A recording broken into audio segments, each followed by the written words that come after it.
অবহেলা একটি শুধু অনুভূতি নয়, বরং এমন একটি অভিজ্ঞতা যা মানুষের আত্মবিশ্বাস, সম্পর্ক এবং মানসিক অবস্থার উপর গভীর প্রভাব ফেলে। অবহেলার যন্ত্রণা অনেক সময় সরাসরি না বুঝলেও সেটি ধীরে ধীরে এক অদৃশ্য ভার হয়ে যায় হৃদয়ের ওপর।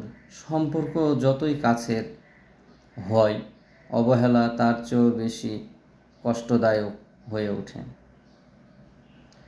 আমরা জীবনে বিভিন্ন পর্যায়ে অবহেলার মুখোমুখি হই।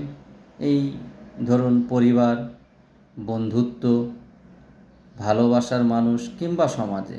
কখনো আমরা নিজেই অবহেলিত হই, আবার কখনো না জেনে না বুঝে কাউকে অবহেলা করে থাকি।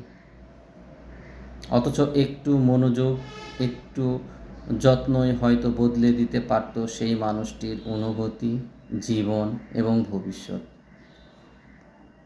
সবাই ভালো থাকবেন।